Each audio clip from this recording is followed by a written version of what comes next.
کله چې د خپلواکۍ نوم اخلو موږ شاه غازي امان الله خان مو سترګو ته درېږي، خو ډېری خلک پیژني، مطالعه لري ورباندې، کم معلومات چې موږ سره دي.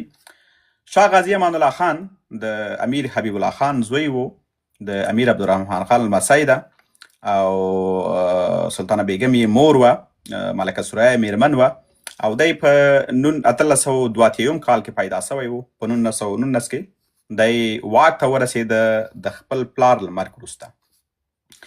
کله چې دی ورسېد، دې نه مخکې هم دا په کابل کې په ځینو دندو باندې پاتې شوی، د کابل والي پاتې شوی و، د خزانې مسؤل پاتې شوی و، ډېرو نورو برخو کې پاتې شوی و، یعنی دولتي چارو سره کاملا بلد و. خو دی متفاوت و، هم له پلار نه هم له نیکه نه، چون نیکه په اړه خو باید ملګرو تاریخ لوستی سي، هغه ډېر یو جدي سړی و، ډېر عجیب قوانین یې و په ملک کې.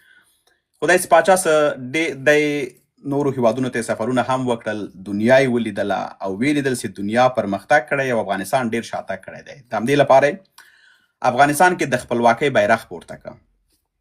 همغه و چې انګریزانو ورباندې چنجاد غوږ ونه ګراو، ویې نه ښودله. همغه و د بیا ولس باندې غږ وکسئ، جهاد ته اماده سئ چې جګړې وکړو. جګړې وسولې، بالاخره د سولې خبرې وسولې، پنډۍ کې کیسې وسولې. له هغې وروسته بالاخره انګریزان یې دې ته قانع کړل چې افغانستان خپلواکي ومني. افغانستان یو خپلواک هیواد څه په داخل او خارج سیاست یې په خپل لاس کې څه د انګریزانو لاسونه ورنه لنډ سول. په همدې خاطر باندې ولس ورسره یو ځای څه او شاه غازي امان الله خان افغانستان د یو خپلواک هیواد په توګه باندې په دنیا کې ومنه. لومړنی هیواد چې و چې ویې منه هغه روسیه هیواد و. له هغې وروسته بیا اروپایي هیوادونو، نورو مملکتونو د افغانستان خپلواکي په رسمیت باندې وپېژندله. له دې وروسته شاه غازي امان الله خان د یو مترقي افغانستان خوبونه لیدلي ول. غوښتل یې چې افغانستان یو داسې هیواد اوسي چې نړۍ سره سیال اوسېږي. ډېری هیوادونو په هغه وخت کې پیشنهادونه ورته وکړل. دا خبرې به موږ له مشرانو اورېدلې دي چې توپ درکو، ټانک درکو. دوی ویل چې توپ او ټانک زما نه ده په کار، ما ته کارخانې جوړې کوي، ما ته کاروبار زندګیانې جوړې کوي، زما اولادونو ته تعلیم زمینې برابرې کوي. د همده په وخت کې لومړی ځل لپاره افغان ځوانان د تعلیمونو لپاره افغان نجونې بهر ته لاړلې، سره دې چې په هغه وخت کې ځینې مخالفتونه پیدا سول. په ده باندې به جلال جبار خیل صاحب بیا تفصیلي خبرې وکړي.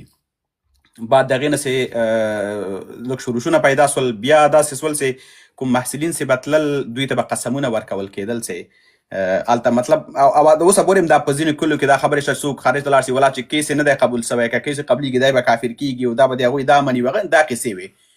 خو د خلک یو ډول قانع کړل. افغانستان چې و ځوانان نجونې تعلیمونو لپاره بهر هیوادونو ته لاړل. دوی خپله په اروپایي سفرونه درلودل. کله چې وطن ته راغی د ده په وخت کې څو عمده کارونه وسول. زده کړې جبري سوې. زده کړې جبري سوې چې دا تر ټولو مهم کار ده. او دی په ده باندې پوهېده چې دغه هیواد که پرمختګ کوي، په پښو درېږي او د نړۍ له سیالو هیوادونو سره سیال کول غواړي، باید زده کړې وکړي. تعلیم یوازینۍ لاره ده چې دا موږ ته سټیج راکولی شي. په ده باندې باور وه. زده کړې جبري کړلې، اساسي قانون یې جوړ کړه، لویه جرګه یې راوغوښتله، د افغانستان ملي درې رنګه بیرغ د همده په وخت کې انتخاب سو د لویې جرګې له ادرسه. له هغې وروسته د مالیاتي سیستم ده جوړ کړه، ډیجیټلي سیستم ده جوړ کړه. افغانستان لپاره ریل ګاډی لومړي وخت د ده په وخت کې راغی. په سلهاو نور کارونه وسول چې د خپرونې په جریان کې به په ده باندې خبره وکړو. په هر حال زما درې واړه میلمانه نن دلته په خپرونه کې دي. پیل به جلال جبار خیل وکړي. دی به دنه به واورو چې د شاه غازي امان الله خان په وخت کې د بیرغ په ارزښت باندې به خبره ځکه زیاته کوو چې اوس وخت په افغانستان کې دغه درې رنګه بیرغ چې د جمیل باسط په سینه باندې هم تاسو وینئ د افغانستان ملي بیرغ ده. په ده باندې به ډېره خبره ځکه وکړي چې اوس وخت کې افغانستان کې نه څوک جیګولی سي، نه څوک پرې خبره کولی سي، او دغه حق یې له افغانانو واخیستی ده او یو ګوندي بیرغ یې په مخه کړی ده او په هر ځای کې دی ولاړ دی. نو جبار خیل صاحب مهرباني وکړئ له تاسو یې وروسئ شاه غازي امان الله خان څوک و، د افغانستان لپاره یې څه وکړل، او د بیرغ مسله چې څنګه دغه درې رنګه ملي بیرغ انتخاب سو، په ده باندې راته وغږېږئ. مهرباني وکړئ. ډېره مننه خوشحال صاحب. زه خپل نوبت آصف خان ته در کوم. مهرباني وکړه ته خبرې وکړه بیا به زه وکړم. مهرباني خپله خبرې وکړه. دل نشته دی، موږ او تاسو منځ کې دا کیسې نشته. مهرباني تاسو رسمیات نه کوم، تېر سو همداسې په وغږېږئ، ښه به ښه سي. که ته غږېږې ما ته مشکل نشته، زه غوږ نیسم. راځه. د اول خو دا ده چې زه شخصا په هغه کومه ورځ په 19 د اګست چې و په هغه ورځ باندې ما خپله ازادي نه ده لمانځلې چې یو واقعیت درته وایم. نه ما د افغانستان ملي بیرغ په سینه لګولی، نه مې په سر لګولی، نه مې په اوږو اچولی، نه مې په اړه پوسټ کړی، نه مې په اړه ویډیو جوړه کړې، نه مې بل کوم انسان ته حتی مبارکي ورکړې، کوم افغان ته مې مبارکي ورکړې. او د هغې دلیل دا و چې زه خپل آزاد نه وم، ما ملک آزاد نه ده. کومه ازادي چې موږ ته غازي امان الله خان اخیستې وه، هغه ازادي اوس موږ د لاسه ورکړې ده. نو په دې د یو احتجاج په شکل باندې ما خپله ازادي نه ده لمانځلې. ازادي باید هغه وخت کې زه ونمانځم چې زه کوم وخت کې آزاد واوسېږم. چې کله زه آزاد نه اوسېږم او زه بیا ازادي نمانځم، معنا دا ده چې زه په ځان باندې ملنډې وهم. او ځینې خلک وایي چې ازادي موږ د دې په خاطر نمانځو چې تر څو د هغو ورځو یاد تازه کړو. نو د یاد تازه کولو لپاره باید ته بیا عمل هم وکړې، د څه شي لپاره یې تازه کوې. که ته یې د دې لپاره تازه کوې چې موږ ته عبرت واخلو، خو واخله که نه. که تا د ازادي معنا لري، باید د ازادي ترلاسه کولو لپاره هڅه او مبارزه وکړو. تا د بیرغ پوښتنه وکړه که نه. کله چې غازي امان الله خان د اروپا نه بیرته ستون شو، غالبا د 1928 کال سویم کالو، چې دوی پغمان کې ملي جرګه جوړه کړه او د ملي جرګې تصمیم دا و چې دغه درې رنګه ملي بیرغ باید جوړ شي. روایتونه مختلف دي. ځینې روایتونه، هغه مشهور روایت د دې درې رنګه ملي بیرغ په اړه دا ده چې دغه کم درې خلافتونه مشهور تیر شوي دي د اسلام په تاریخ کې، دغه درې واړه خلافتونو دغه درې رنګه بیرغونه درلودل، لکه د امویانو تور بیرغ و، د عباسیانو شین بیرغ و، د ترکانو د عثماني خلافت سور بیرغ و. نو غازي امان الله خان چې و او هغه وخت چې کومه ملي جرګه د افغانستان په بغمان کې راټوله سوې وه، دوی په ګډه تصمیم ونیول چې موږ به دغه خپل بیرغ د هغو دریو خلافتونو د بیرغونو نه په الهام سره جوړوو. یو دا مشهور روایت ده د دې بیرغ په اړه. یو دا ده چې کله ته تاریخ ګورې د بیرغونو په اړه، بالخصوص د منځني ختیځ هغه هیوادونه چې عربي دي او دوی خپل ملي بیرغونه لري، او په دې بیرغونو کې به که تاسو فکر کړئ سور رنګ به پکې، سپین رنګ به پکې، شین رنګ به پکې. نو دغه بیرغونو کې یو له دغه بیرغونو نه افغانستان هم ده چې همدغه رنګونه پکې په زیاته کچه دي. دغه بیرغ چې ده د دې هغه ریښه چې رسیږي، دا ازادۍ ته رسیږي چې سعودي او د سعودي خلکو غوښتل چې د عثماني خلافت څخه ځان آزاد کړي، یا د ترکانو د غلامۍ او د اسارت څخه چې هغې وخت کې پې ظلمونه شروع کړي وو آزاد کړي، او غوښتل چې یو مستقل د سعودي ځان ته یو حکومت رامنځته کړي. هماغه اوس یې دغه د ترکانو له سلطې نه هغوی ځانونه خلاص کړل. اول سعودي ځان خلاص کړ، په تدریجي ډول باندې نورو عربي ممالکو ځانونه خلاص کړل او ځانونو لپاره دغه بیرغونه جوړ کړل چې په کوم کې دغه درې رنګونه چې دي ډېر استعمالیږي.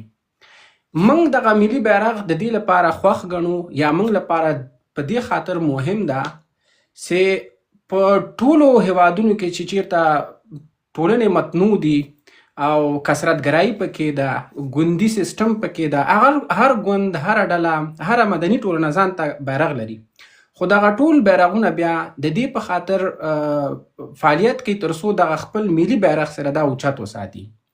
نو موږ به د خپل ملي بیرغ د اوچت ساتلو لپاره خپله هڅه هم کوو، خپله وینه به هم توی کوو، خپله خوله به هم توی کوو، خپله مبارزه به هم کوو. د ملي بیرغ معنا دا ده چې دا د ما شناخت ده، دا ما د شناخت سمبول ده، دا د دې هیواد شناخت ده. کله چې ما کیبورډ کې هم د افغانستان نوم لیکي، بیرغ درته راوړي په موبایل نورماله.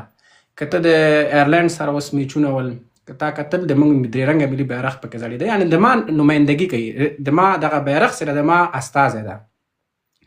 که ته د حزب اسلامي بیرغ راوړې په ایرلینډ کې وځړی، هغوی نه پېژني. که ته د طالبانو بیرغ راوړې، هغوی نه پېژني. که ته د جمعیت اسلامي بیرغ راوړې، هغوی نه پېژني. کیبورډ، ګوګل، نړۍ چې ده هغه د موږ هغه درې رنګه ملي بیرغ پېژني، او د هغې دلیل هم دغه ده چې دغه درې رنګه بیرغ ولس انتخاب کړی، ټول ملت انتخاب کړی، د ټول ملت نمایندګي کوي. نو نړۍ هم د موږ ملت ته احترام لري، د موږ د ملت یوې طبقې ته یا یو قشر ته احترام نه لري.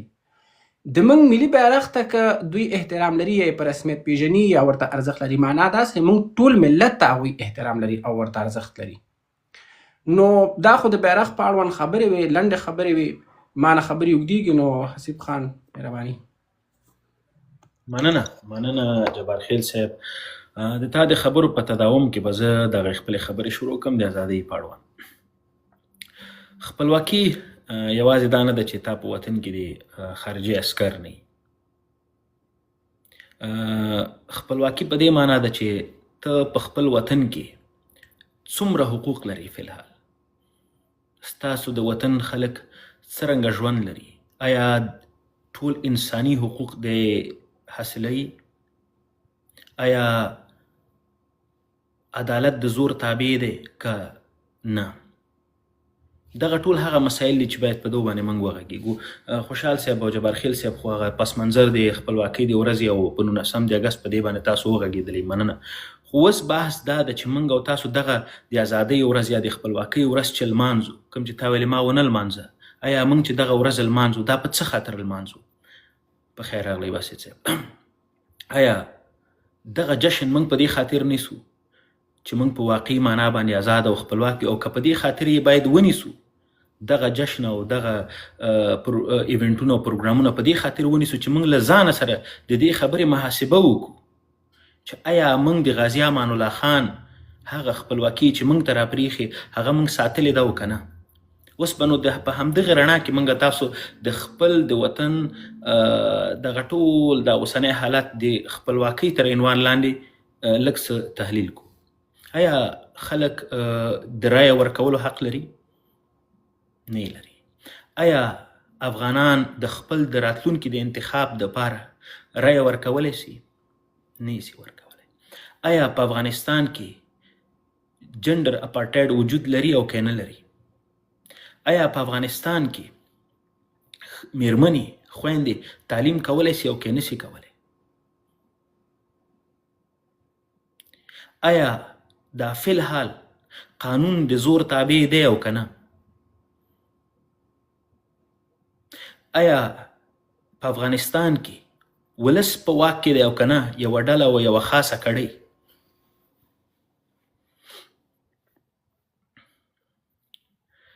نو دغه ټولو مسایلو ته په کتلو سره زه چې ګورم زموږ او ستاسو خپلواکي لا اوس هم نیمګړې ده.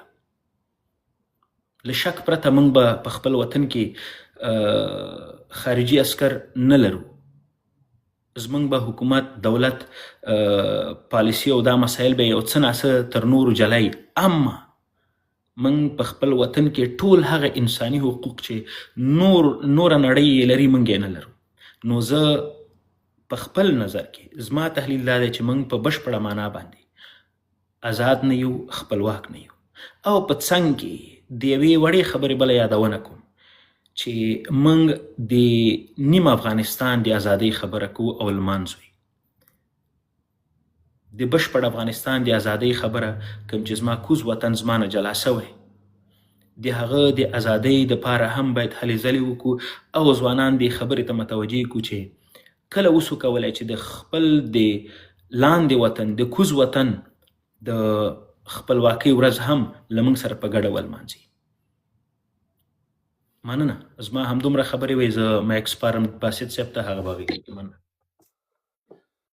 غږ مو بند دی خوشحال. ځواک صاحب ډېره مننه. کور ودان. باسط صاحب په خیر راغلی. سړی مشي زه خو وایم ښه ده چې باسط صاحب د هغه وخت په ټکنالوژۍ خبره وکړي. که څه هم زه فکر کوم چې هغه وخت کې ټکنالوژي ډېره پرمختګ نه و کړی، خو زه غواړم چې واورم چې څه څه ویول. موږ خو یوازې د ټلګراف خبرې اورېدلې دي، کېدای شي باسط صاحب ته ډېرې نورې کیسې. ډېره مننه. سلامونه، احترامات، بخښنه کوئ زه دغه کې نه وم. جبارخیل صاحب مننه، احوال دې راکړه. تاسو خبرې پوره دي. کومه تاریخچه چې تاسو وویله خوشحال صاحب ما واورېدله، جبارخیل صاحب د بیرغ د اهمیت په هکله یو شی زه اډ کول غواړم. د امان الله خان، د غازي امان الله خان نه مخکې کابلې پیسې وي، بیا افغانۍ نوم هم دې ورکړه، افغان پیسې ورته څنګه چې بیرغ یې په پغمان کې فیصله کړله. او ځواک صاحب کوم شیونه چې وویلې دغه ټول شیونه چې کوم اوس نه لرو، دا ټول امان الله خان، غازي امان الله خان شروع کړي ول. د اساسي قانون، د جریدې چاپ کول د بیان ازادۍ لپاره. حتی ملکه ثریا په نړیوال دغه کې چې دی په تاریخ کې یوازینۍ داسې مېرمنه ده چې په افغانستان کې د مېرمنو کار او درس رسمي شروع کړه. د افغانستان داسې یو هېواد شو. په دې باندې خو به ملګرو ټولو خبرې هم کړي او آینده کې راتلونکي به کېږي. زه شروع له دې ځایه کوم، اصله خبره به له دې ځایه وکړم چې دغه شروع پوینټ اخر ته زه وړم. بیا اخره کې یو سوال ږدم، کېدای شي جبارخیل صاحب تاسې پرې خبره وکړي. موده وړاندې په افغانستان کې د مخابراتو وزارت د ټکنالوژي نندارتونو یوه اونۍ بیا د هغې یو ریپورټ راغی. په هغه ریپورټ کې کله چې ټکنالوژي ماډرن ټکنالوژي چې افغانستان ته راغله د دې تاریخچه کېښودلی شوه او هغې کې وویل شو چې عبدالرحمن خان ټلیګرام اول ځل من حیث یو ماشین د افغانستان ته راوړو او بیا منځ کې دا تاریخچه چې وایي د غازي امان الله خان دوره ټوله هیروي پرېږدي چې دې کې څه کار وشو. بیا همداسې راځي همداسې مخته ځي او تر نن ورځې پورې دا د ټکنالوژي تسلسل جوړوي. دا اوس تقریبا یو 3 هفتې مخکې رپورټ دی، تاسې د مخابراتو وزارت په فیسبوک پاڼه کې کتلی شئ چې عبدالرحمن خان یادوري شوی، د امان الله خان نه ده شوی. او بیا اخره کې دا پوښتنه هم دې سره وصل کوو. امان الله خان د وخت ماډرن ټکنالوژي چې ټلیګرام وایي د دې په واسطه یې د افغانستان ټول ولایتونه د اډمنسټریشن کارونو لپاره وصل کړل سره. او د امان الله خان په وخت کې د نورو هیوادونو ټلیګرامونه به هم دته راتلل او دای د افغانستان د نښلولو د وصل کولو د اتصالات یو لومړنۍ شروع په افغانستان کې چې په هغه وخت کې ماډرن ټکنالوژي هم دا ودای شروع کړله. دې تر څنګ پروډکشن یې شروع کړ، د موټرو فابریکې شروع کړلې، نور د وخت ضرورت ټول پروډکشن د غازي امان الله خان په وخت کې شروع شو. او د عصري زده کړو لپاره غټه خبره وشوه. تاسې یادواري وکړله چې لومړی جوپای کله چې اروپا ته افغانان لېږل هغو ته یې وویل چې تاسې بچو تعلیمونه وکړئ، که زه مړم زما خاورو ته خپلې زده کړې ووایئ، خپل لاسته راوړنې ووایئ تر څو زما روح ارامه شي. دا د امان الله خان د ټکنالوژي د عصري ټکنالوژۍ سره او د وخت د ضرورت سره څومره مینه وه. موږ ته عصري ټکنالوژي یو په یو نه راځي چې الله پاک وحی وکړي او تا ته نازله کړي په یو جغرافیې باندې. عصري ټکنالوژي د ښځینه او نارینه د تعلیم د یو اساسي قانون د ازادۍ بیان، کله چې د بیان ازادي نه وه په نړۍ کې چې علماو به د ځمکې پاک له خپل نظریه ورکړه، هغه به عیسویانو اعدام کړل ځکه بیا ګروت نه کوو ټکنالوژي. کله چې د بیان ازادي شروع شو نو بیا د ټکنالوژي ګروت شروع شو او امان الله خان د دې اساس کېښوده په افغانستان کې، د بیان د ازادي اساس یې کېښوده. او دا ډېره مهمه مسله وه د افغانستان د ترقۍ لپاره. د وخت په ټکنالوژي کې که تاسې لیدلي دا اوس زموږ یې تاسې په میوزیم کې په کابل کې دا اوس امارت والا یو ویډیو کړې ده، هغه وخت کې د امان الله خان د وخت موټرې ولاړې دي په افغانستان کې. د اسلحو کارخانه دا هم ماډرن ټکنالوژي راځي د جنگ لپاره. دا اوس چې ډرونونه ګوري په هغه وخت کې همدومره ول. د جرمني او د روسیې سره د هوایي ځواک لپاره مهم قراردادونه یې وکړل. همدارنګه د هوایي ځواک اساسات یې کېښودل چې څنګه په هیواد لپاره شروع شي. دا اول ځل د امان الله خان په وخت کې شروع وشوله. او هوایي ځواک خپله د ټکنالوژۍ په کټګورو کې یو بېله دنیا ده چې اساس د غازي امان الله خان په وخت کې کېښودلی شو. او دې تر څنګ د ټکنالوژۍ لپاره د زده کړو د یونټونو زیاتوالی چې مکاتبو پوهنتون لکه د ښځینه او د نارینه دا زیاتوالی دا ډېر غټ رول درلوده چې ټکنالوژي کې ټول رول ولوبوي. او دا کابل چې د وخت ماډرن سیټي وه او دا زموږ لپاره د افتخار. کله چې امان الله خان کوم ځایونو ته سفرونه کوي نو خلک ورته ډېر په احترام ودرېږي. تاسې سفرونه کتلي دي. یو ځل په ایټالیا کې د میلمه کېږي یو واده ته، بیا خلک ګونګوسه کوي چې دا هغه شاه دی امان الله خان دی چې خپل هیواد لپاره ترقي غوښتله خو ملت یې وشړه. نو دی خپلې مېرمنې ته وایي چې زه له دې ځایه ځو ځکه دو زما ملت بد یادوي. دا سپک خلک دي، زه یې د دوی په واده کې نه یم. لورې په یو مرکه کې وایي په دغه کې چې پلار مې د مرګ تر اخره پورې ډېر غمجن و د وطن لپاره او ډېر زیات به یادو خپل ملت. د دې ټولو قصو او د دې ټولو تاریخچې نه زه یو سوال پورته کوم. بیا هغې نه مخکې یوه غوښتنه د ټولو ملګرو نه کوم. 1400 کسانه د تېر کال مې درنه دا غوښتنه کړې ده. لطفا د بغدادي پیر په نامه یو کتاب دی، ګوګل کې ولیکئ، PDF کې پښتو کې په یوټیوب کې اډیو مې اورېدلی شي. دا یو ځل واورئ چې موږ سره څه کار شوی دی. راځم دې ته مخکې ځواک صاحب یو یادوري وکړله که جبار خیل صاحب چې خوشحال صاحب تاسې ویلې چې داخلي وزیر ویلې چې زمونږ ورځ څوک نه لمانځي دوباره نیولو د کابل د نیولو. وای نه مني مني نه لمانځلې پرېږدي. زه یو پوښتنه کوم جبار خیل صاحب، تاسې تاریخ کې ځواک صاحب پوهېږي، کتاب نوم چې دی دغه دی ملګرو بغدادي پیر په نامه دی. سوال دا دی کله چې بچې سقا او کابل ونیوه هغه ازادي خلکو ومنله ولمانځله که نه په تاریخ کې؟ جبار خیل صاحب په لنډه نه صحیح ده. زه یو کوچنۍ غوښتنه کومه 2 واړو نه 3 واړو نه په تاریخ کې هم نه منځل کیږي نو په تاریخ کې څوک نه یادوي یو کوچنۍ غوښتنه کومه څه شی نه زما ذهن کې دي څه تاسې وکړي د بچي سقاو دوره د نننۍ دورې سره مقایسه کوي ما اورېدلي دي په تاریخ کې چې په ارګ کې هغو خره تړل هغه ارګ چې د ترقۍ مرکز و بچي سقاو چې کله ونیو نو هغه به خپل د سورلۍ لپاره چې خره او اسونه اسماعیل هغه به په ارګ کې تړل او د دې ترڅنګ د نجونو سره چې څومره تسپري وکړل هغه اوس هم شته دی کوم رولز چې ما څومره اورېدلي دي او لوستي دي د بچي سقاو په وخت کې هغه رولز زیاتره اوس دلته دي زما غوښتنه دا ده د ځوانانو په توګه لطفا دا مقایسه یو نقطه که وشي ملت ته چې پرون د بچي سقاو په وخت کې زما نجونه د مکاتبو نه محرومه شول نن هم محرومه دي پرون د بچي سقاو په زوره یو ماډرن سیستم چپکه نن هم هماغسې چلو شو ځکه رئیس جمهور اشرف غني به ویلې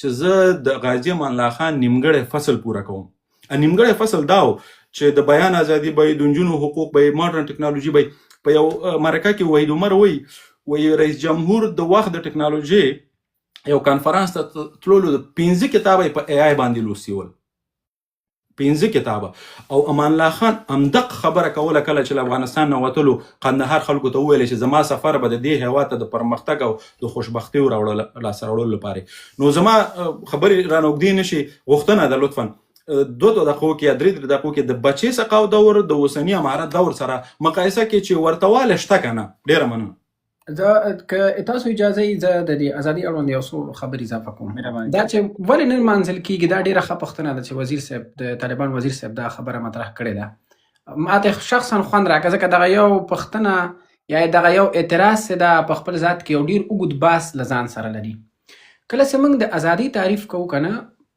یو هیواد دغه وخت کې آزاد ده کله چې په هغې هیواد د هغې هیواد بهرنۍ پالیسي د هغې هیواد داخله پالیسي د هغې هیواد بهرنی سیاست یا داخلي سیاست د هغې هیواد ملکی پالیسي نظامی پالیسي د هغې هیواد اساسي قانون د همغه هیواد وګړي جوړوي د همغه هیواد د وګړو په لاس کې د همغه هیواد د وګړو د فکر له مخې پر مخ ځي نه دا چې یو بل هیواد د دوی لپاره بهرنۍ پالیسي هم جوړوي داخلي پالیسي هم جوړوي د اساسي قانون مادې هم ورته جوړوي یا یې په هر ډول پالیسیانو او پلانونو کې مداخله کوي که تاسو په یادي په اسلام آباد نه د موږ اوسني او شمېر چارواکو دا غږونه وکړل چې موږ به په نصاب کې د پاکستان پر ضد کې کومې خبرې لیکل سوي یا به لرې کړو یعنې اتا نصاب به اوس د یو بل هیواد د خوشحاله کولو لپاره جوړیږي نو او اساسي قانون ته لري نه نو کېدای سي اساسي قانون هم د یو بل هیواد لپاره د منځ تللی تر څو پورې د قانوني ټولنه رامنځته نه سي دغه هیواد قانوني حیثیت غوره نه کړي متوجه بل د اوبو مهار چې په کم شکل د ولسمشر اشرف غني په وخت کې و په هغه شکل وس نه ده که سره دروغ جن نسو دروغ ونه وایو سترګې پټې نه کړو نو هغه په کم شکل بس ولسمشر اشرف غني کله د یو بند افتتاح کوله کله به د بل بند افتتاح کوله کله به د یو بند لپاره سروې کوله کله د بل نو په هغه شکل په چټکتیا سره او په چټکۍ سره د اوبو باس نه ده مطرح که د تعلیم برخه وښیي آیا دغه د افغانستان د خلکو اراده رسې په موږ مکتبونه بند کړي که د یو بل هیواد اراده رسې د افغانستان نسلونه د جاهله پاتې سي لږ په دې باید موږ د یو روشن فکر نسل په توګه په دې خبرو فکر وکړو خپلواکي به زه هغه وخت کې ونمانځم چې زه خپل واک ولرم لکه د ما د ژوند واک ما سره وي موږ 4 نفره افغانان یو موږ 4 نفره غواړو چې د موږ مکتب د خلاصي دا نه خلاصیږي خو موږ په خپل واک کې نیو ځکه نه خلاصیږي موږ 4 نفره غواړو چې د موږ پارلمان د خلاصي هغه بند ده آیا دا موږ خپلواک سو موږ 4 نفره غواړو چې د موږ لپاره د یو اساسي قانون موجودي خو اساسي قانون موجود نه ده چا له منځه وړی په کوم شکل یې له منځه وړی د چا په واسطه یې له منځه وړی دا پوښتنې به بیا وروسته حلوو خو فلحال موږ لپاره حل ده ځکه چې زه خپلواک نه یم که زه په خپل واک کې وایم ما ځان ته اساسي قانون غوښته خو زه نه لرم که زه په خپل واک کې وایم ما ځان لپاره ښوونځی غوښته خو زه نه لرم بنده پوهنتون مې غوښته موږ دا کوي موږ په اراده د خپل ملک چلوه نو موږ پوهنتون غوښته خو جمال خیل صاحب ورته وضعیت د بچي سقاو هم فکر کوم جوړ کړی و هر څه سټاپ کړل او هر څه دغه وضعیت یې راوړو اساسي قانون د نجونو کار د فیمیل د زده کړې هر څه سټاپ کړل ورته والی نه ګورئ هر د افغانستان دغه تاریخ چې لږ د معاصر تاریخ چې کله موږ مطالعه کوو، هر هغه واکمن چې هغه افغانستان ماډرن کول غوښتلی دي، سیویلایز کول یې غوښتلی دي، پرمختګ یې ورته راوړی ده، ټکنالوژي یې ورته راوړې ده، یا یې دغه ټولنه اقتصادي رشد دې ټولنې ته ورکړی، یا یې ټولنیز رشد ورکړی، یا فرهنګي رشد ورکړی، د هغه په مقابل کې یوه مذهبي ډله راپورته کړې ده. داسې هم نه وه چې لکه هغه خبرې خو به پرېږدو د کلکاني دور، ځکه چې حساسیتونه راپاروي. دغه چپیانو دور که تاسو ته د چپیانو دور هم وګورئ، ټول خلک د چپي حکومتونو پر ضد مذهبي نه وه چې ولا دا خلک کافران دي راځئ دا د منځه ویسو. که تاسو چپي حکومتونه وګورئ، په هغه وخت کې چې افغانستان کم هوایي ځواک درلوده د سیمې هېوادونو نه درلوده. په هغه وخت کې چې افغانستان ښځینه کم ځواکونه درلودل د سیمې هېوادونو نه درلودل. په هغه وخت کې چې د تا ټولنیز شعور څومره وده کړې وه، د سیمې په هېوادونو کې شعور هغونه وده نه وه کړې. په هغه وخت کې چې تا ښارونو کمه برېښنا درلودله، د ایران او د پاکستان ښارونو نه درلوده. مطلب مې چې شعره چې بچی سقاو یا هره مذهبي ډله چې د یو روشن فکره پاچا، د یو دینداره پاچا، د یو عالم پاچا، د یو مترقي پاچا یا د ماډرن پاچا په مقابل کې راپورته شوې ده، هغه یوازې او یوازې بربادي راوړي، جهالت یې راوړی، تباهي یې راوړی، زوال یې راوړی، دا ټولنه یې فلج کړې ده. ما دا نقطه اوږدېږي دغه د ازادۍ باره کې یو خو د یو هېواد خپلواکي وه، بل یو ازادي ده چې د ما فرد پورې اړه لري، موږ افرادو پورې اړه لري، هغه خو د موږ ټول هېواد پورې اړه درلوده. زه د یو انسان په توګه زه یو افغان یم، زه افغان یم، نو زه د یو فرد په توګه په خپله افغاني ټولنه کې باید فردي ازادي ولرم، ټولنیزه ازادي ولرم، سیاسي ازادي ولرم، فکري ازادي ولرم، عقیدوي ازادي ولرم، سیاسي ملي ازادي ولرم. په فردي ډول خوشحال صاحب ښه به دې په یاد وي، په پارک کې یو هلک ناست د ګوشکي غوږ ایښې ده، تړپ په کنداغې په دا اوږو وهلی ده، دا یې ما فردي ازادي ده، زه لرم. ته د ګوشکۍ د استعمال حق نه لري په خپله ټولنه کې، او ته ازادي نمانځي. فکري ازادي، زه لګېږم او د خپل فکر له مخې یو موضوع تشریح کوم چې هغه به تا د فکر خلاف وي. که چېرته زه په دې کار زنداني سوم، زه که په دې کار باندې ما مخ راتور سو، ما ته شاټونه راکول سول، یا زه بدنام کړم، نو زه دغه فکري ازادي هم نه لرم. په سیاسي ډول که زه د خپل سیاست اړوند په تصمیم نیولو کې زه برخه نه لرم، که زه یوه سیاسي غونډه نسم جوړوی، که زه یو ګوند کې اشتراک نسم کوی، زه ګوندي فعالیت نسم کوی، معنا سیاسي ازادي نه لرم. فرهنګي ازادي آیا موږ لرو؟ نه. که زه چېرته خپله ټولنه کې د خپل فرهنګ مطابق ژوند تېرولی سم، نو بالکل زه فرهنګي ازادي لرم. خو که نه سم تېرولی، ما ته خنډونه جوړېږي، بیا نه لرم. آیا واده په کوم شکل چې 20 کاله مخکې کوو، تاسو 50 کاله او 100 کاله مخکې کوو، اوس یې کوی سئ؟ تاسو باندې څومره بندیزونه دي. عقیدوي ازادي، نننی راپور ده، نننی نن د ننګرهار د پوهنتون نه غالبا 12 استادان په دې خاطر منفق شوي دي چې دا حنفیان نه دي. دا د ما عقیدوي ازادي ده. آیا څوک یې لري چې ته سلفي یې، ته به د دولتي دندو نه د شړي په کور د کېنئ، چې ته حنبلي دولتي دندو نه د شړي په کور د کېنئ. معنا عقیدوي ازادي، مذهبي ازادي موږ نه لرو. نو زه د ازادي ولمانځم څنګه؟ کوم ازادي ولمانځم؟ په دې چې امریکایان د ما ملک نه وتي دي. د ازادي په تعریف کې خدا بیخي شته نه چې تا په ملک کې خارجیان ازادي نمانځه او که خارجیان نه یاد نه. ازادي خو هیڅ اړه نه لري هغه سره. زه چې خبرې نسم کوی، زه چې ټولنیز فعالیت نسم کوی، زه چې سیاسي فعالیت نسم کوی، زه چې فرهنګي ژوند نسم کوی. خارجیان شته دی، د دې خبرې ثبوتونه شته دی چې وایي زمونږ هوا د امریکایانو کنټرول کې ده، زمونږ فضا چې ده د کابل او د افغانستان د ډرونونو کنټرول کې ده، او دا تاسې د وزیر دفاع په مرکو کې مې اورېدلي دي، او دا د دې باقاعده ثبوتونه شته دی. دا خو لکه اوس دا کومه څه شوه، نو ته خو چې ازادي لرې، نو هوا او خاوره ټوله به ازادي لرې که نه، نو هغه خو یو بیله مسله ده. دغه زما پوښتنه نه پوهېږم چې که ځواک صاحب پې مدلل راشي، هغه پوښتنه که چې لنډ ډول باندې ځواب سي ښه به سي، ځکه چې بیا به دویمې برخې ته هم ځو. هغسې کومه پوښتنه وکړله چې د کلکاني یا د بچي سقاو دوره او اوسنۍ دوره، که لکه پرتله موږ دې چې کمپیریزن کوو کنه لکه سامسنګ موبایل او آیفون موبایل دی کې دا خدي دا ورته واله دا نه دغه یو کمپیریزن پکار زه به داسې شروع کوم چې 2 او 2 مساوي کېږي د 4 سره او 3 او یو چې جمع کې سره مساوي کېږي د 4 سره. اوس که چیرې موږ او تاسو د بجې سقا وخت زو د غازي امان الله خان هغه وخت کې غازي امان الله خان ازادي اخیسته و، مطلق ازادي اخیستل شوی و. په افغانستان کې خارجي عسکر وجود نه درلوده، زمونږ خارجي پالیسي زمونږ په خپل لاس کې و، هر څه معلوم و. زمونږ په وړاندې د جوړ نظام په وړاندې یو جوړ نظام په وړاندې یو څوک راپاڅېږي بغاوت کوي او د جنگ خبره کوي او د نظام د راپرځولو خبره کوي. اوس په افغانستان کې د طالبانو سره اوس مې چې دا درته ویلې چې 2 جمع 2 مساوي 4 سره او 3 جمع 1 د مساوي 4 سره همغه قصه ده. دلته په افغانستان کې یو نظام وجود درلود، د دې نظام په وړاندې طالبانو ټوپک راواخیست او جګړه شروع کړله. خو په هغه وخت کې په افغانستان کې خارجي عسکر نه وو او اوس ول. نتیجه یې دا وه چې په هغه وخت کې هم موږ پرمختګ کوو، په دغه وخت کې هم موږ پرمختګ کوو.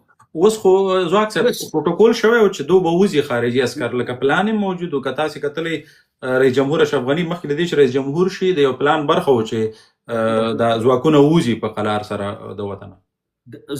خو دوی مر سره ووتل کنه، دوی باید نه وای، دوی باید پاتې وای په وطن کې کتل. د جنگ نه مخکې دا خبره شوې و چې خارجيان به د پلان مطابق وځي او تاسو هغه پروسې مسولم چې اشرف غني و که یادېږي مو کنه، بیا ورپسې نور پلان موجود و چې دغه په وخت سره به وځي.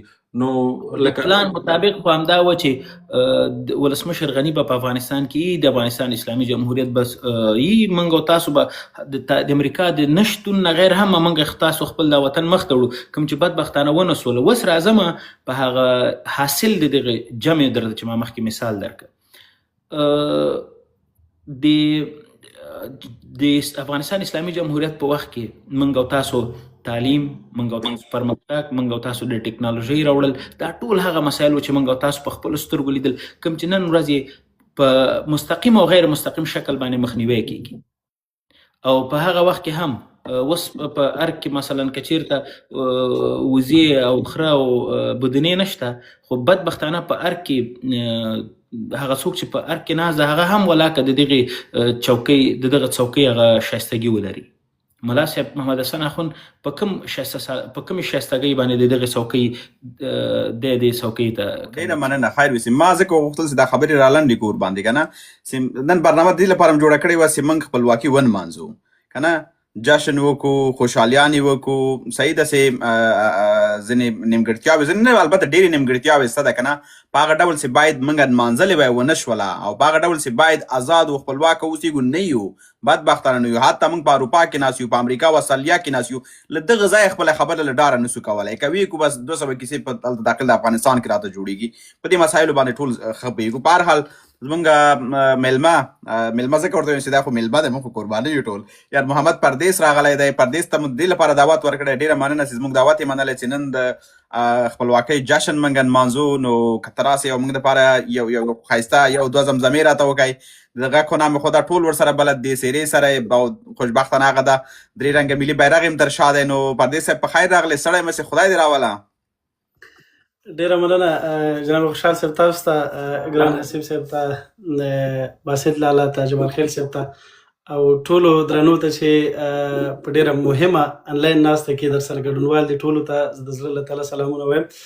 ډېر خوشحاله یم واقعا چې زه فکر کوم چې لومړنی ادرس به خوشحال صاحب ستاسې او د دې ملګرو دا ټولګی چې دوی په ازادۍ باندې غږیږي، سره له دې چې خال ځینو ځایونو کې د ازادۍ په تړاو ناستې وشوې او ځینې پر لاره دي چې وشي، اما انلاین چې اوس مهال ډېر زیات ضرورت دی، ځکه ډېر خلک داسې دي چې په دې مصروفه دنیا کې نشي ګرځېدلی او د هغوی کور زر ځله آباد چې دغسې مهمو ناستو ته هغوی ځانونه رسوي.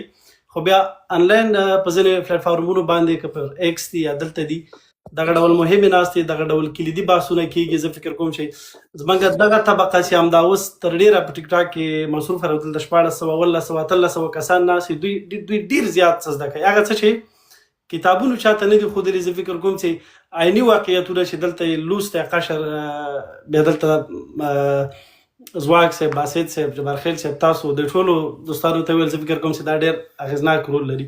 تاسو ټولو نه مننه. بس خبرې ستاسو کار او وطنۍ زمزمې به زه درته کوم. امام بیرغ کا زمزمه کې پردیس صاحب څنګه یو امام چې شه تور سور زرغون بیرغ ما ودل تا په دغه کې اورېدلې وه په وطنۍ لهجه کې او هغه سیسټم کې. بیا مرخیل صاحب وویله خو هغې خوند ما ته ښکاري چې تاسې دا ترتیب خوندور و. قربان شم. هغه به م ووایم، ما سره بل ټلیفون کې دی، زه به یې راپیدا کړم، اسانه دی. هغه نه وړاندې یو بل شعر درته وایم، هیله ده چې د ټولو دوستانو خوښې وړ وګرځي. حتما مهرباني. زه زمزمه کړو د وطن د خپلواکۍ سندره، د آزادۍ سندره، د آزادۍ سندره، زړونو ته ساه ورکوي دا د خوشحالۍ سندره، د آزادۍ سندره، د آزادۍ سندره. زه زمزمه کړو د وطن د خپلواکۍ سندره، د آزادۍ سندره، د آزادۍ سندره. اے آباد آباد باوی تر دې هېواد باوی، غلیم ته یاد باوی، غلیم ته یاد باوی، په زړونو لیک د میوند ملالۍ سندره، د آزادۍ سندره، د آزادۍ سندره. زړونو ته ساه ورکوي دا د خوشحالۍ سندره، د آزادۍ سندره، د آزادۍ سندره. ای تور سور زرغون بیرغه د زړه سکون بیرغه، د پیوستون بیرغه، د پیوستون بیرغه، درته به وایم همیش د قربانۍ سندره، د آزادۍ سندره، د آزادۍ سندره. زه زمزمه کړو د وطن د خپلواکۍ سندره، د آزادۍ سندره، د آزادۍ سندره. ای د جګو غرو وطنه، د میړنو وطنه، د پرګنو وطنه، د پرګنو وطنه، پاتې دې ماشاءالله وګړو د سیالۍ سندره، د آزادۍ سندره، د آزادۍ سندره. زړونو ته ساه ورکوي دا د خوشحالۍ سندره، د آزادۍ سندره. ای زورېدلې خاورې، جنګو ځپلې خاورې، ای د ویر ښکلې خاورې، ای د ویر ښکلې خاورې، نور دې زخمي مشه په ډازو په ګولۍ سندره، د آزادۍ سندره، د آزادۍ سندره زه زمزم کړو د وطن د خپلواکۍ سندره د آزادۍ سندره د آزادۍ سندره زړونو ته ساه ورکوي دا د خوشحالۍ سندره د آزادۍ سندره د آزادۍ سندره.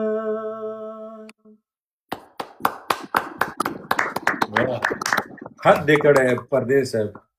ډیر عالی ډیر عالی. مننه. انتخاب غږ دواړه اعلی زبردست یار. که څه لنډ دغه وغازي امان الله لنډ راته ووایي بیخي به ښه سي، موږ به دا برخه بیا راټوله کړو. ای تور کمیس ته د بخمل کمر بندي د طلا تور کمیس ته د بخمل کمر بندي د طلا وغازي امان الله شغازي امان الله وغازي امان الله وغازي امان الله شغازي امان الله وغازي امان الله.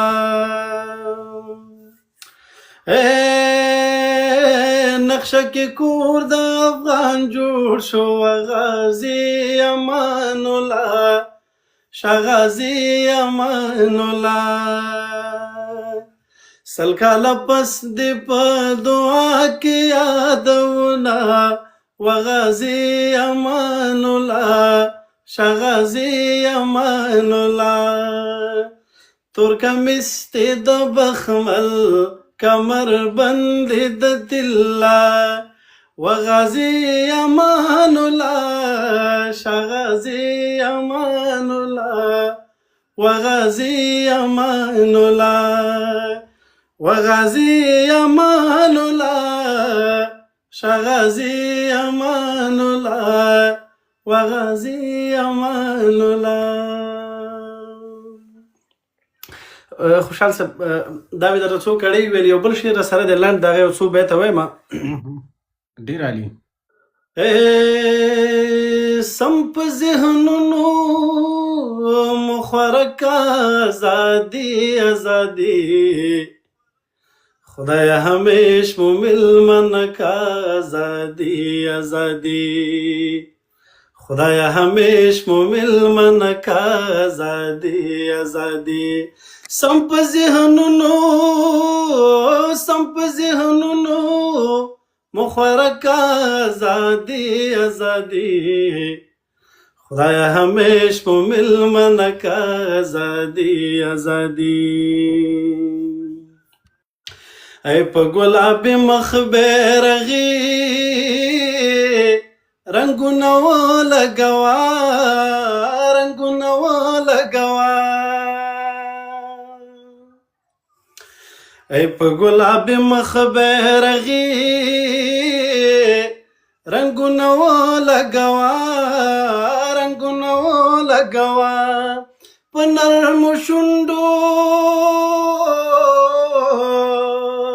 ای په نرمو شونډو زمزمه کا ازادي ازادي خدای همیش مو ملمن کا ازادي ازادي خدای همیش مو ملمن کا ازادي ازادي. ای چیری چیری پختانه جنډا رپیږي د غیرت برماق بیره جنډا رپیږي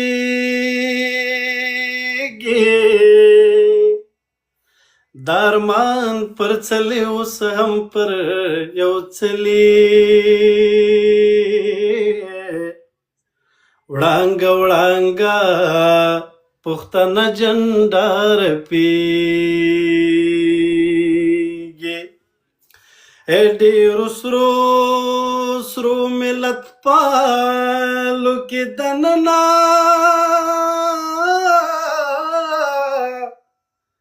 کلګ زیر شي تکشن جندار پیږي یو ورځ خو به په لویه پښتونخوا کې د یو ملت یو جندار پیږي ای مارین زلف شات ول کلو پټا په سرکا ای لو پټا په سرکا مارین زلف شات ول کلو پټا په سرکا ای لو پټا په سرکا پسپین جبینا ای پسپین جبین دې نوشته کا آزادی آزادی خدای همیش مو ملمنه کا آزادی آزادی خدای همیش مو ملمنه کا آزادی آزادی شاهد زما د خپل قام وګړي ټول راوي خوم وګړي ټول راوي خوم شاهد زما د خپل قام وګړي ټول راوي خوم وګړي ټول راوي خوم ترات لیکا ترات لیک په لپټکا آزادی آزادی خدای همیش مو ملمنه کا آزادی آزادی خدای همیش مو ملمنه کا آزادی آزادی वाह वाह वाह वाह वाह वाह वाह वाह यारा यारा حد دې کړی حد دې کړی پردیس صاحب ډېره مننه کنه یعنی ډیر زیات دغه اخر شعر سے تاسو ویل کنه پردیس صاحب دا په ما باندې څه تاثیر کوي چې زه تشریح کولی نه سم لکه زه چې د درونټې شاوخوا دلته یې مونږ کوري سره دې چې ما ایکسپیرینس تجربه مې نسته دې شاوخوا کوري د اوړي موسمي او د چینچار اوازونه یې د چیندخې اوازونه یې سپوږمۍ هم داسې ښه زبردسته سپوږمۍ پاس په اسمان کې او باندې په کټ کې پروت یو رادیو دې لګولي او دا په اواز دا شعر زه تصویر دې جوړ کړ د شاعرانه لفظونه استعمال کړل واه واه واه د چنټونو غږونه دي چینچار غږونه دي جلاله ګوره جبار خیل صاحب دوه شعر یو ځای کوي چینچار غږونه یو ځای کوي زما یو ځای کې دا نه بیکګراوند کې درته ښیم بیکګراوند یو دا بل دا ده چې په یورپ باندې یو د قید ډکه ټولنه کې چې دلته دا ډېر زیات سخت ده چې ته دې په ترنم وکړې د شپې مهال تا ترنم وکړه دا هم ډېر لکه لویه خبره ده ځکه زه تاسو درک کوی سم دلته ډېر سخت ده چې په لوړ اواز خبرې حتی وکړي بل دا ده چې د تا په هر لفظ کې یعنی هغه اول شعر پسې دویم شعر پسې دریم شعر د شراب په پاړه باندې داسې مشهوره ده چې شراب څونه زاړه سي همغونه وي هغه پخېږي خپل تاثیر زیاتوي تا هر لفظ لکه د شراب غوندې تاثیر خپل پخو یو زمزمه د بلې نه پسې بلې نه یو پسې بل لکه یو بیت نه پسې بل بیت همغونه پوخ و همغونه خوندور و همغونه موږ هغه روحونه راته مساج کړل ډېر خوندور یادېږي دي ممتاز ورکزی راغلی و دومره صفات یې مه کوه چې بیا ښکته چې بیا پسې زنګ وهي ودلي ده پردیس صاحب یادېږي 2020 کې یو ویشت ممتاز ورکزی راغلی و جلال آباد کې د ازادۍ ورځ لمانځل کېدله د غفار خان په مقبره کې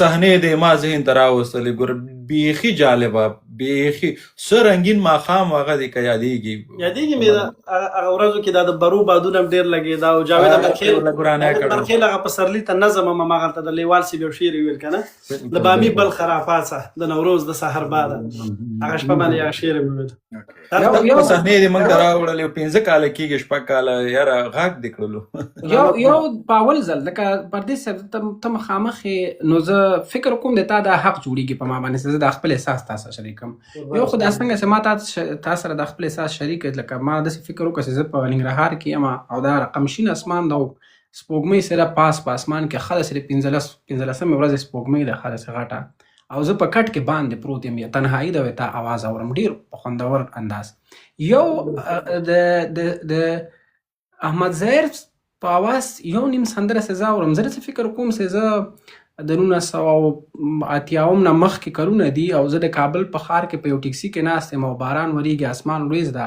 او زه د هغې زمانې انسان یم زه بیخي لکه د اوس زمانې سیم د هغه اواز هم په ما کله کله دا رقم تاثیر کوي نو د تا په هر لفظ کې ډېر زیات تاثیر و ډېر خوند و ډیره مننه خیر اوسې ګورم د پردیس صاحب لتا ډیره مننه فقط یو سندره انتخاب کوي یو سندره او لاغي ورسته ما چې هغه ده خوشحال صاحب بخښنه غواړم درې ښایسته زمزمې وسوې او بس صحیح ده دا ستاسو فرمایش پردیس صاحب د غږ د پاسه فکر نه کوم ما لپاره ماته ملاګه خوند راکوه ګره خو مال چې تاسو ویلي ول چې دا برنامه باید دغه بالکل ژوندی دی خدا چې دلته مې تمتمې کړې دی موږ هغې ماته کړله تندې ماته کړه مننه پردیس صاحب ژوندي اوسئ ډېره مننه تاسو ټول نه مننه خیر اوسې پردیس صاحب ډیره مننه انشاءالله په نور برنامو کې را سره اوسېږي حتما ډیره مننه تاسو ځای راکړئ زه راځم او حتما والله زمونږ دلته زه انجه جایداري انجه لاس جی کنه ښکاري لاس ته خوشحال هغه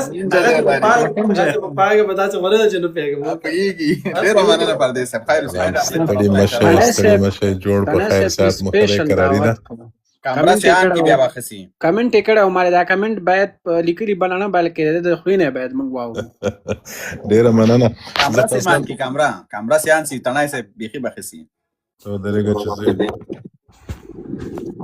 وسونه وای سوري چې ماته چل ناراضي ټیک ټاک سره بلد نه ما ډېر په خیر جوړ تکړه ستړي مشه ټول ما خو تاسو بحث اوریده دا پرون رئیسه دا د ټیک ټاک بحثونه بیخي بلې خواته روان دي سړي طبیعت ورته خراب شي خو دا ستاسو بحث ما په دې خوښ شو چې ازما د زړه خبرې مو وکړې او له تاسو څلورو واړو کور مو ودان ډیره مننه افغانستان ټپي دی زخمی دی او ډیر دغسې سالم او رغند خبرو ته او رغند صلاحو ته ضرورت لري نو ستاسو کور ودان کیدای شي ستاسو فکرونه د نورو سره فرق ولري کیدای شي زه مثلا په فکر کې له چا سره مخالفم خو وطن مو سره ګډ دی او په وطن کې کله چې په دغه زخمی وطن باندې موږ مرهم وږدو دا په دې کې ثواب دی او نن پوهېږم چې په افغانستان کې داسې یو حالت دی چې له بده مرغه دغه پیښه چې شوې ده دې زموږ خلک سره جلا کړي دي او خلک نور هم ورته لمن وایي له بده مرغه